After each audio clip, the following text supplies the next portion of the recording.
Hello everyone, welcome back to your channel. आज हम अपने सीरीज का थर्ड वीडियो लेकर आ गए हैं। अब हमने 2022 का बाकी क्वेश्चंस करेंगे। ओके, हमारा फर्स्ट क्वेश्चन है आज कि एक स्ट्रेचड स्ट्रिंग है।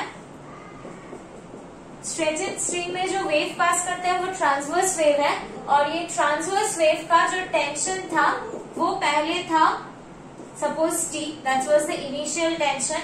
फाइनल टेंशन जो है वो डबल हो गया, तो हमें कैलकुलेट करना है कि फाइनल वेलोसिटी और इनिशियल वेलोसिटी का रेशियो क्या होने वाला है। We have to calculate this. Okay, so at first let's see the question and then we will start the solution. Pause the video and read the problem.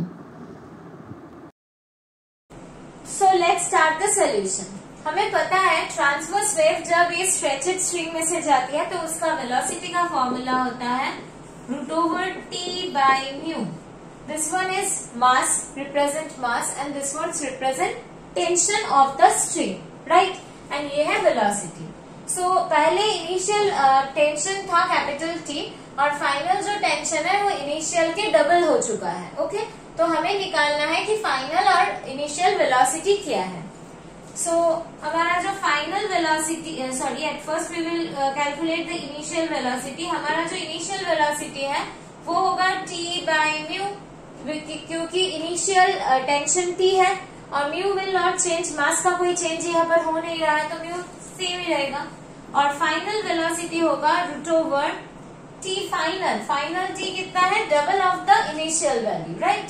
So 2T divided by mu तो same ही रहेगा क्योंकि mass change नहीं हो रहा है, divided by mu. तो ये initial velocity और ये फाइनल वेलोसिटी हो गया। सो अगर हमें रेशियो पूछे इनिशियल वेलोसिटी का फाइनल वेलोसिटी से रेशियो कितना हो रहा है, तो हम क्या लिखेंगे? √T/μ into √μ/2T। This will cancel each other, this will cancel each other. So यहाँ से हमें मिलेगा √1/2। सो हम लिख सकते हैं कि V1 नहीं Vi इनिशियल वेलोसिटी और फाइनल वेलोसिटी का रेशियो होगा 1:√2। So this will be our answer, right? So ये हमारा आंसर है। I hope this is very simple problem. तुम्हें समझने में कोई प्रॉब्लम नहीं आई होगी। ये फॉर्मूला सिर्फ हमें याद रखना है, ये फॉर्मूला पता होगा तो ये प्रॉब्लम बहुत ही सिंपल है। तो हम नेक्स्ट प्रॉब्लम स्टार्ट करते हैं। ये हमारा नेक्स्ट प्रॉब्लम है। एट फर्स्ट ये प्रॉब्लम देख लेते हैं हम स्क्रीन पे, उसके बाद हम सोल्यूशन स्टार्ट करेंगे। ये वीडियो पॉज करके ये प्रॉब्लम पहले पढ़ लो। प्रॉब्लम में एक बॉडी है, वो रेस्ट में था, उसका मास सपोज m है और वो बॉडी 3 फ्रैगमेंट में डिवाइड हो गया।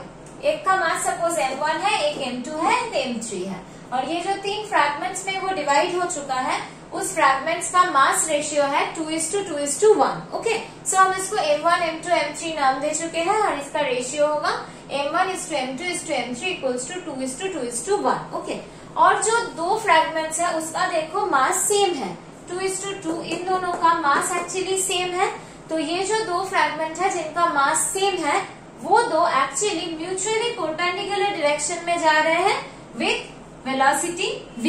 Okay, this was given in the question. जो हम अभी बोर्ड पर लिख चुके हैं वो सारी चीज क्वेश्चन में अवेलेबल है। Okay, these are the given data. So एक बॉडी था जो रेस्ट में था जिसका मास m था, वो 3 फ्रैगमेंट्स में डिवाइड हो चुके हैं और उस 3 फ्रैगमेंट्स के मास रेशियो है ये।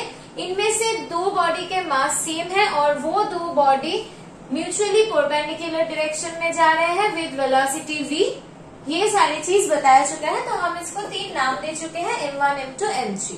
Okay, these are the things. इससे हमें क्या निकालना है? एक जो बॉडी है जिसका मास कम है, जो फ्रैगमेंट है जिसका मास कम है इन तीनों में से, उस बॉडी का फाइनल वेलोसिटी क्या होगा। ये तीसरा फ्रैगमेंट का वेलोसिटी क्या है? This was the question. Okay, so let's start the solution. ये सारा प्रॉब्लम जिस कंसेप्ट ऊपर बेस्ट है वो कंसेप्ट है conservation of linear momentum. Okay, conservation of linear momentum. Explosion के पहले जो टोटल मोमेंटम था, आफ्टर एक्सप्लोजन भी वो मोमेंटम कंजर्व्ड रहेगी। इसके ऊपर ये प्रॉब्लम बेस्ट है। Okay, so before the collision ये बॉडी रेस्ट में था मतलब इसका वेलोसिटी 0 था, तो इसका मोमेंटम भी 0 था। तो हम लिख सकते हैं कि इनिशियल मोमेंटम 0 ही था। ओके, फाइनल मोमेंटम क्या आया? फाइनल मोमेंटम में 3 बॉडी है, इन तीनों का मोमेंटम हमें ऐड करना है। एट फर्स्ट हम अलोंग एक्स एक्सिस ले रहे हैं। We know that momentum is a vector quantity, momentum एक वेक्टर क्वांटिटी है, सो हम अलोंग एक्स एक्सिस और अलोंग वाई एक्सिस लेके कंसीडर करेंगे। एक्स एक्सिस हमारा फाइनल मोमेंटम जो होगा, हम देख सकते हैं अलोंग एक्स एक्सिस m1 का मोमेंटम है, m2 का कोई कंपोनेंट अलोंग एक्स एक्सिस नहीं है। तो अलोंग एक्स एक्सिस हमारा जो फाइनल मोमेंटम होगा वो होगा इसका momentum, that is m1v plus, हमें पता नहीं है m3 किस तरफ जा रहा है, इस तरफ या इस तरफ, तो हम कंसीडर करेंगे इसका एक कंपोनेंट अलोंग एक्स एक्सिस भी है, m3 का एक कंपोनेंट अलोंग एक्स एक्सिस है और एक कंपोनेंट अलोंग वाई एक्सिस है। तो एक्स एक्सिस के अलोंग जो कंपोनेंट है उसको हम vx लिखेंगे, so that will be m3vx। Okay, ये हमारा फाइनल मोमेंटम है अलोंग एक्स एक्सिस। अब हम लिखेंगे final momentum along Y axis. हम देख रहे हैं कि ये जो m1 है ये अलोंग एक्स एक्सिस जा रहा है, तो इसका कोई कंपोनेंट अलोंग वाई नहीं है। तो अलोंग वाई किसका कंपोनेंट है? m2 का। सो हम यहाँ लिखेंगे m2v प्लस, हमें पता नहीं है m3 अलोंग एक्स एक्सिस जा रहा है कि वाई एक्सिस जा रहा है, तो हम कंसीडर करेंगे कि इसका एक कंपोनेंट अलोंग x भी है, अलोंग y भी है। x अलोंग x जो कंपोनेंट है उसको हम vx लिख चुके हैं, सो अलोंग y जो कंपोनेंट होगा उसको हम vy लिखेंगे। ठीक है, ये हो गया हमारा final momentum along X axis and ये हो गया हमारा final momentum along Y axis. Okay, so according to the conservation of linear momentum, initial momentum along X axis is equals to final momentum along X axis. Initial momentum along Y axis is equals to final momentum along Y axis. तो वही हम करेंगे। Initial momentum कितना है? 0 है। Along X बोलो या along Y बोलो, इनिशियल मोमेंटम 0 है क्योंकि बॉडी ही रेस्ट में थी। So initial momentum along X axis will be equals to 0।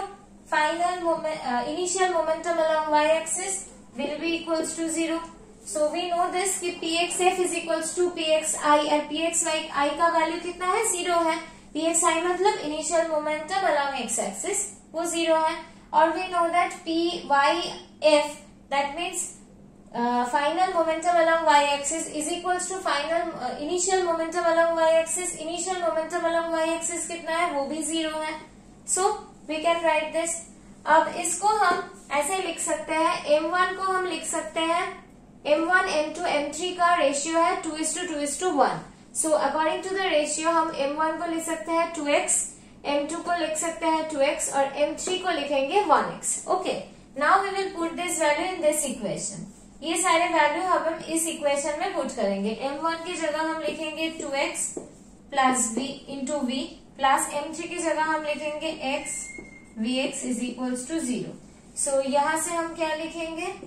x vx is equals to minus 2xv, x cancel out each other, so vx equals to minus 2v। ठीक है, और similarly यहाँ पर भी हम लिखेंगे m2 के जगह कि 2x, सॉरी m2 के जगह हम लिखेंगे 2xv plus x vy is equals to 0। सो यहाँ से भी हम निकाल सकते हैं कि vy is equals to minus 2v। So ये हो गया x component of the velocity of the body m3 and ये हो गया y component of the velocity of the body m3। m3 का वेलोसिटी को v3 लिखें तो फाइनल वेलोसिटी क्या आएगा? vx i cap plus vy j cap. vx का मतलब minus 2v i cap, minus 2v i cap plus vy का value भी है माइनस 2v j कैप। पर क्वेश्चन में हम देख सकते हैं कि velocity of the particle m3 इसका मैग्नीट्यूड दिया हुआ है, वेक्टर फॉर्म में नहीं दिया हुआ है। तो हमें जो मैग्नीट्यूड ऑफ वेलोसिटी निकालने के लिए बोला गया है m3 का, अब हम उसको निकालते हैं। v3 का जो मैग्नीट्यूड होगा वो होगा minus 2v square plus of -2v², right.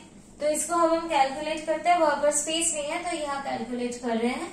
v3 का मैग्नीट्यूड होगा 2v² मतलब 4v² प्लस 4v²। सो यहाँ से होगा 4 + 4 8v²। सो v² से अगर v² रूट से बाहर आएगा तो v हो जाएगा, और 8 अगर रूट से बाहर आएगा तो होगा 2√2। सो this will be the answer, 2√2 into v। ये होगा velocity of the body m3। सो इस तरह का प्रॉब्लम को सॉल्व करने के लिए जहां मोमेंटम पूछा गया है और कोलिशन और ऐसे फ्रैगमेंट्स में डिवाइड हो जाने की बात आती है, इस तरह का प्रॉब्लम को सॉल्व करने के लिए हमें मेन जो चीज याद रखना है वो है कंजर्वेशन ऑफ लीनियर मोमेंटम। और जो लीनियर मोमेंटम है वो एक वेक्टर क्वांटिटी है, इसलिए हमें इनिशियल मोमेंटम और फाइनल मोमेंटम को एक बार अलोंग एक्स एक्सिस इक्वेट करना है, और इनिशियल मोमेंटम और फाइनल मोमेंटम को एक बार अलोंग वाई एक्सिस इक्वेट करना है। Okay, this is the main thing. And then ये सब कैलकुलेट करके हमें एक्स वाई कॉम्पोनेंट मिल गया, उसको एज ए वेक्टर फॉर्म में लिख लिया, उसके बाद उसका मैग्नीट्यूड निकाल चुके हैं। ठीक है, तो this is the correct procedure to do this kind of problem. Mass conservation की तरह हम मोमेंटम को एकदम से कंजर्व नहीं कर सकते, मैग्नीट्यूड लेकर अलोंग एक्स अलोंग वाई करके कंजर्व करना पड़ेगा, क्योंकि मोमेंटम एक वेक्टर क्वांटिटी है। Okay, this is the key point of this problem. Now we will move to our next problem. Now we will solve our next problem. Let's see the problem at first, then हम ये solution start करेंगे। This is our next problem. Pause the video and read the problem. इस question में हमने देखा कि displacement और time graph दिया हुआ है, ये दो लाइन्स हैं। इसका स्लोप, इसका जो वेलोसिटी है वो हमें कैलकुलेट करना है। ओके, तो डिस्प्लेसमेंट टाइम ग्राफ दिया हुआ है दो मूविंग ऑब्जेक्ट का, और दोनों का जो वेलोसिटी होगा वो हमें कैलकुलेट करना है। सो ये करने के लिए हमें फर्स्ट जानना है कि डिस्प्लेसमेंट टाइम ग्राफ से हम वेलोसिटी कैसे निकालते हैं। ओके, वेलोसिटी का फॉर्मूला जो होता है, velocity is equals to displacement per unit time, ये होता है वेलोसिटी का फॉर्मूला। ओके, अगर हमें ऐसा डिस्प्लेसमेंट टाइम ग्राफ दिया हुआ है तो हमें उसका एक स्लोप लेना है। ये जो हमें मिलेगा, ये हमें मिलेगा स्मॉल डिस्प्लेसमेंट, और ये हमें मिलेगा उसका रेस्पेक्टिव टाइम, राइट।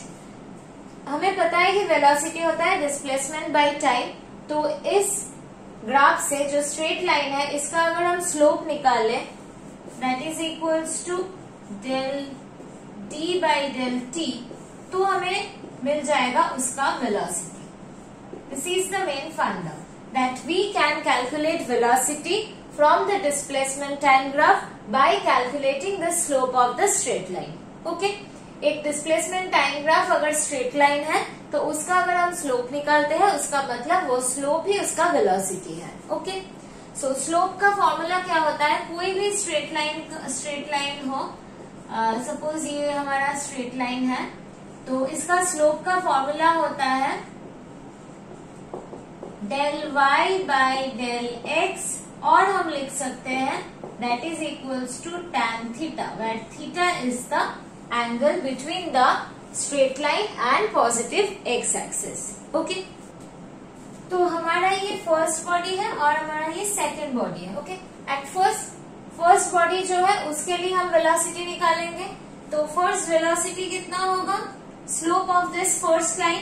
तो स्लोप का फॉर्मूला क्या होता है, डेल, हम अगर ऐसे करके एक स्ट्रेट लाइन ड्रॉ करें तो del D by del T होगा, और हम इस फॉर्मूला भी यूज कर सकते हैं और ये फॉर्मूला भी यूज कर सकते हैं। यहाँ पर हमको एंगल दिया हुआ है, सो हम tan थीटा वाला फॉर्मूला ही यूज करेंगे। तो V1 is the slope of the line 1, that means that is equals to tan theta 1, where theta 1 is the angle between the straight line and positive x axis. So ये एक number 1 straight line जो है उसके साथ positive x axis का क्या angle है, 30 degree. So the value will be tan 30 का वैल्यू होता है 1/√3। ओके, अब ये जो सेकेंड लाइन है उसका हम वेलोसिटी निकालेंगे, that is equals to tan theta 2। Theta 2 का वैल्यू कितना होगा? जो एंगल है straight line number 2 and positive X axis के बीच में, स्ट्रेट लाइन नंबर 2 और पॉजिटिव एक्स एक्सिस के बीच में एंगल है 45 डिग्री। सो द स्लोप का वैल्यू होगा tan 45 degree that is equals to 1। तो क्वेश्चन में पूछा गया है कि दोनों वेलोसिटी का रेशियो क्या है। सो हम रेशियो निकालेंगे v1 divided by v2 that is 1/√3 into 1/1 that is equals to 1/√3. So this will be the final answer. Ratio between V1 and V2, ratio between V1 and V2 is equals to 1:√3. ये होगा हमारा correct option. Okay. I hope this is clear to you. Now we will move to the next question. अब हम दूसरा question discuss करेंगे. At first please see the question, then we will start our solution. This is our next problem. इस question में bore atomic model की बात हो रही है और बोर एटॉमिक मॉडल में T1 है energy of the electron in first excited state. Energy of electron in first excited state. Okay, and T2 जो है वो है energy of electron in second excited state. Okay, so हमें जानना है कि first excited state, second excited state क्या होता है और बोर एटॉमिक मॉडल में एनर्जी का फॉर्मूला क्या होता है। बोर एटॉमिक मॉडल में एनर्जी का फॉर्मूला होता है En equals to E0 divided by n²। ये होता है बोर एटॉमिक मॉडल में एनर्जी का formula. Now what is En, what is E0 and what is n²। Okay, Bohr atomic model में एक न्यूक्लियस होता है और उसके सराउंडिंग में बहुत सारे इलेक्ट्रॉन्स के ऑर्बिट्स होते हैं। ओके, जो फर्स्ट ऑर्बिट होते हैं उसको हम कहते हैं ground state. n is equals to 0 लेते हैं, that is the ground state. Okay, sorry, it is not n equals to 0, n equals to 1, that is the ground state. Now n equals to 2 for the second orbit, उसको हम कहते हैं first excited state, and n equals to 3 उसको हम कहते हैं second excited state. Similarly n equals to 4 is equals to third excited state. Okay, so ये first state जो है इसको हम कहते हैं ग्राउंड स्टेट, इसको कहते हैं फर्स्ट एक्साइटेड स्टेट, इसको कहते हैं सेकेंड एक्साइटेड स्टेट। ओके, सो इससे समझ में आ रहा है कि फर्स्ट एक्साइटेड स्टेट का मतलब है when n equals to 2 and second excited state का मतलब है when n equals to 3. Now what is E0? E0 means energy of electron in ground state. So E0 का मतलब होता है energy of electron in ground state. Okay? और En का मतलब होता है energy of electron in nth state. Okay, energy of electron in ground state होता है E0 और energy of electron in nth state होता है En। ओके, सो हमें क्या क्या निकालना है? हमें निकालना है energy of electron in first excited state and energy of electron in second excited state. That means first excited state में n equals to 2। So first हमें निकालना है कि n इक्वल्स टू 2 के लिए एनर्जी कितना होगा और देन हमें निकालना है कि n इक्वल्स टू 3 के लिए एनर्जी कितना होगा, राइट?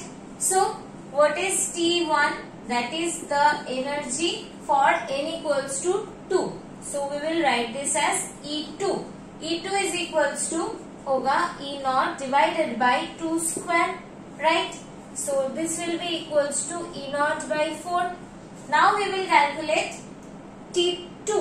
T2 मीन्स T2 क्या है? T2 है energy of electron in second excited state. Second excited state का मतलब है n equals to 3। So n equals to 3 में जितना एनर्जी होगा उसको हम T2 कहेंगे। सो हम इसको E3 लिख रहे हैं, that is equals to E0 divided by n equals to 3 का वैल्यू निकाल रहे हैं तो n की जगह 3 ही बैठेगा। सो this will B 3²। So E0 by 9, ये है T1 और T2 के value. Energy of electron in first excited state and second excited state. First excited state means when n is equals to 2 and second excited state means when n is equals to 3. Okay. अब हमें इन दोनों का ratio calculate करना है. So ratio क्या होगा? T1 by T2. Ratio होगा T1 by T2. T1 का वैल्यू है E0 डिवाइडेड बाई 4. T2 का वैल्यू है E0 डिवाइडेड बाई 9. तो T2 का वैल्यू होगा E0 divided by 9. So that will be equals to E0 by 4 into 9 by E0. So answer will be 9 by 4. So T1 और T2 का जो ratio होता है उसका आंसर है 9:4. Okay. So T1 by T2 equals to 9/4. This will be our answer. I hope ये problem clear है. इस प्रॉब्लम का जो की है वो है कि फर्स्ट एक्साइटेड स्टेट किसको कहते हैं और सेकंड एक्साइटेड स्टेट किसको कहते हैं. जो कॉमन मिस्टेक स्टूडेंट करते हैं, फर्स्ट एक्साइटेड स्टेट मतलब लोग कॉमनली लिख देते हैं कि n इक्वल्स टू 1 होगा. फर्स्ट देख के दिमाग में आ जाता है कि n इक्वल्स टू 1 होगा, लेकिन first excited state means n equals to 2. n equals to 1 मतलब है ground state. This is the key of the problem. You have to remember that when it is asked कि third excited state बताओ, third excited state में n equals to 3 नहीं है, n equals to 4 होगा. यही की पॉइंट है जो इस प्रॉब्लम से तुम्हें ध्यान में रखना है कि इस तरह का कुछ आ जाए एग्जाम में तो तुम इस कॉन्सेप्ट को यूज कर सको. ओके. अब हम नए प्रॉब्लम सॉल्व करेंगे. पहले प्रॉब्लम को देख लेते हैं, फिर उसका सोल्यूशन करेंगे. This is our next problem. Pause the video and read the problem. ये एक प्रोजेक्टाइल मोशन का प्रॉब्लम है, जैसे कि हमने देख लिया. और प्रोजेक्टाइल मोशन में ये बताया गया है कि एक बॉडी है, उसको हम थ्रो कर रहे हैं विद वेलोसिटी v और वेलोसिटी का वैल्यू है 10 मीटर पर सेकेंड. और ये वेलोसिटी का डायरेक्शन किस तरफ है? वर्टिकल के साथ 60 डिग्री एंगल किया हुआ है. ये है वर्टिकल डायरेक्शन. इस वर्टिकल डायरेक्शन के साथ जो एंगल बनाया हुआ है वो है 60 डिग्री. ओके. एंड क्वेश्चन में पूछा गया है कि हाईएस्ट पॉइंट पे जब पार्टिकल पहुंचेगा, ये बॉडी जब हाईएस्ट पॉइंट पे पहुंचेगी तब उसका स्पीड कितना होगा. वी नो कि प्रोजेक्टाइल वेलोसिटी में ट्रैजेक्टरी ऐसा होता है, राइट. सो ये जो होता है इसको हम हाईएस्ट पॉइंट बताते हैं, जिसके बाद बॉडी फिर नीचे गिरना स्टार्ट कर देती है. तो इस पॉइंट पे वेलोसिटी कितना है, ये क्वेश्चन है. ओके. सो क्वेश्चन का आंसर करने से पहले मैं थोड़ा जनरल कॉन्सेप्ट दे देता हूँ प्रोजेक्टाइल के बारे में, ताकि इसके अलावा भी और कोई कंसेप्चुअल क्वेश्चन आए अबाउट प्रोजेक्टाइल तो तुम्हें आसानी हो. सपोज कोई एक बॉडी है, इसको हम थ्रो कर रहे हैं v वेलोसिटी के साथ. ओके. उसका 2 कंपोनेंट होगा इस वेलोसिटी का. अगर ये एंगल थीटा हुआ तो ये वाला कंपोनेंट को हम कहेंगे v cos थीटा. थीटा के साथ जुड़ा हुआ जो कंपोनेंट होगा वो होगा cos कंपोनेंट, और उल्टी तरफ जो कंपोनेंट होगा वो होगा साइन कंपोनेंट. ओके. अगर हम थीटा इस तरफ लेते तो ये होता cos कंपोनेंट, ये होता साइन कंपोनेंट. इस क्वेश्चन में एंगल कहा गया है कि वर्टिकल के साथ, तो हम एंगल वर्टिकल के साथ ही ले रहे हैं. फिर पार्टिकल ऐसे करके जाके ऐसे फिर ग्राउंड में आ जाएगा. ये है ट्रैजेक्टरी. ओके. तो क्या होगा, इस बॉडी के ऊपर से ग्रेविटेशन एक्ट कर रही है. ग्रेविटेशन किस तरफ एक्ट करती है? Always downward, right. Gravitation always downward act करती है. तो हमें पता है कि अगर वेलोसिटी के ऑपोजिट तरफ कोई फोर्स एक्ट करे तो वो वेलोसिटी डिक्रीज होता है, और वेलोसिटी जिस तरफ जा रही है उस तरफ अगर फोर्स एक्ट करे तो वेलोसिटी इंक्रीज होती है. तो यहाँ पर हम देख सकते हैं v cos थीटा जो कंपोनेंट है उसका उल्टा तरफ ये ग्रेविटेशन है. तो ये ग्रेविटेशन ये v cos थीटा कंपोनेंट को डिक्रीज करने की कोशिश करेगा, और v sin थीटा की तरफ कोई भी फोर्स काम नहीं कर रहा है. तो ये जो v sin थीटा फोर्स है, मतलब ये जो हॉराइजेंटल वेलोसिटी कंपोनेंट है उसके ऊपर कोई फोर्स एक्ट नहीं कर रहा है. तो ये हॉराइजेंटल कंपोनेंट इंक्रीज और डिक्रीज कुछ नहीं करेगा. पर ये जो वर्टिकल कंपोनेंट है उसके ऊपर एक ऑपोजिट फोर्स है, तो ये वर्टिकल कंपोनेंट डिक्रीज करेगा. तो सिनेरियो ऐसा होगा कि वर्टिकल कंपोनेंट धीरे धीरे डिक्रीज करता जाएगा, और एक पॉइंट ऐसा आएगा जब वर्टिकल कंपोनेंट 0 हो गया. उसके बाद बॉडी और वर्टिकली अपवर्ड नहीं जा पाएगी, बॉडी नीचे की तरफ आने लगेगी. अब जब बॉडी नीचे की तरफ आ रही है तो वेलोसिटी भी नीचे की तरफ है और फोर्स भी नीचे की तरफ जा रही है. तो अब वेलोसिटी इंक्रीज करेगी due to this gravitational force. तो धीरे धीरे वेलोसिटी ऐसे वर्टिकल जो कंपोनेंट है वेलोसिटी के वो ऐसे इंक्रीज करता जाएगा. ओके. अब आते हैं ये हॉराइजेंटल कंपोनेंट. हॉराइजेंटल कंपोनेंट के ऊपर कोई फोर्स काम नहीं कर रहा है, तो ये हॉरिजॉन्टल कंपोनेंट जैसा है पूरा मोशन में वैसा ही रहेगा, अनचेंज्ड। ओके, सो अभी तक मैंने अपने डिस्कशन में ऑलरेडी बता दिया कि इसका आंसर क्या होगा। अगर आपको कुछ पता है तो आपको समझ में आ गया है, otherwise I will explain again. तो मैं ऑलरेडी बता चुकी हूँ कि जो वर्टिकल कंपोनेंट है वो धीरे धीरे डिक्रीज करता जाता है और एक पॉइंट के बाद उसका डायरेक्शन ही उल्टा हो जाता है जब बॉडी नीचे की तरफ आने लग जाता है, राइट। तो वो कौन सा पॉइंट है जहां जाके vertical velocity, vertical component of the velocity 0 हो जाती है? Of course that is the highest point. Vertical component 0 हो गई तो उसके बाद तो वो बॉडी वर्टिकली अपवर्ड नहीं जाएगी, वर्टिकली डाउनवर्ड आना स्टार्ट कर देगी। तो that is the highest point of the motion of the trajectory of the projectile motion where the vertical component of the velocity become 0। Okay, so highest point में vertical component of the velocity 0 हो जाता है। और यहाँ पर पूछा गया है speed of the highest point, speed at the highest point. तो हाईएस्ट पॉइंट में वर्टिकल कंपोनेंट तो 0 हो जाता है, हमें पता है, लेकिन horizontal component as it is intact रहता है। तो हमें जब बॉडी मूव करना स्टार्ट की थी तब वेलोसिटी कितना था? जब बॉडी मूव करना स्टार्ट की थी तब वेलोसिटी था v cos theta j cap plus v sin theta i cap according to our diagram. Okay, जब हाईएस्ट पॉइंट पे पहुंच जाएगी तब तो ये वर्टिकल कंपोनेंट 0 हो गया, only horizontal component is there. So highest point में वेलोसिटी रह जाएगी v sin theta i cap. और ये जो फाइनल पॉइंट है, फाइनल पॉइंट में वर्टिकल कंपोनेंट का डायरेक्शन पूरा उल्टा हो जाता है, लेकिन हॉरिजॉन्टल कंपोनेंट जैसा था वैसा ही रह जाता है। तो ये फाइनल पॉइंट में वेलोसिटी होता है v, ये सेम रहा है तो v sin थीटा आई कैप, लेकिन ये वर्टिकल कंपोनेंट उल्टा हो गया, पहले जे कैप की तरफ था अब माइनस जे कैप की तरफ है। So minus v cos theta J cap ये हो जाता है, ठीक है। This is the scenario. लेकिन हमारा क्वेश्चन में सिर्फ इतना पूछा गया है कि हाईएस्ट पॉइंट में स्पीड कितना है, वेलोसिटी भी नहीं पूछी गई है, स्पीड कितना है, मतलब जस्ट मैग्नीट्यूड हमें पता लगाना है। तो मैग्नीट्यूड कितना है, हमें स्पीड पूछा गया है, तो that will B v sin theta, right, eight the highest point. Theta का वैल्यू कितना है? 60 डिग्री। ये वाला थीटा है, वर्टिकल के साथ जो एंगल किया है उसका वैल्यू है 60 डिग्री। सो हम लोग लिखेंगे v sin 60 डिग्री। v का वैल्यू यह दिया हुआ है 10, सो 10 sin 60 डिग्री। sin 60 डिग्री का वैल्यू होता है √3/2। सो यहाँ से हमें वैल्यू मिल जाएगा 5√3 मीटर पर सेकेंड। ये होगा बॉडी का velocity at the highest point of the projectile motion.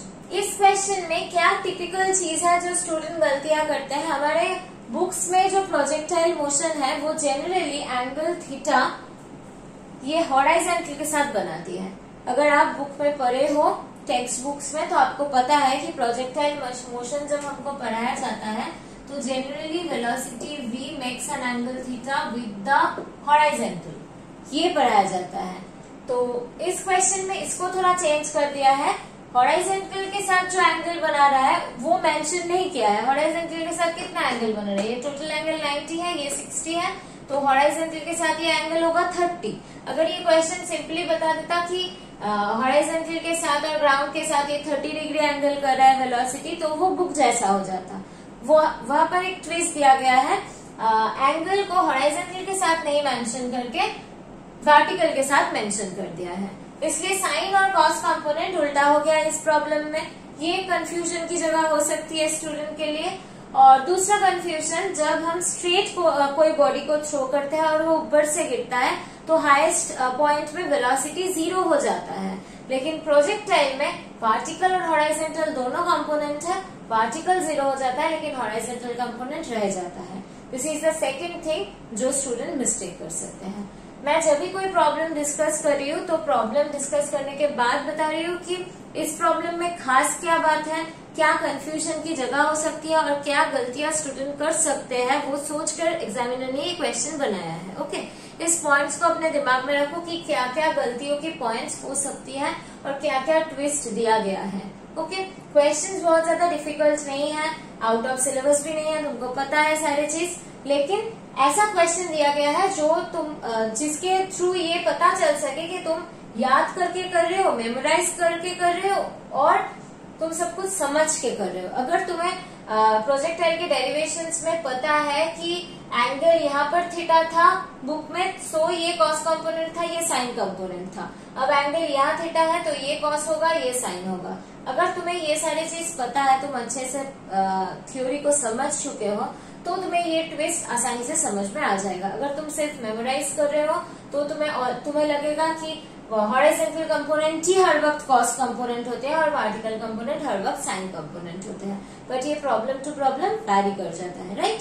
This is the main thing in the question of NEET. तुम्हें पैटर्न समझना है कि बहुत एडवांस लेवल के प्रॉब्लम नहीं है, लेकिन जो थियोरिटिकल बैकग्राउंड है वो तुम्हारी अगर स्ट्रांग हो, अंडरस्टैंडिंग स्ट्रांग हो, तो ये प्रॉब्लम सॉल्व करना कुछ बड़ी बात नहीं है। Okay, we will meet soon in the next video. Please like, share and subscribe the channel.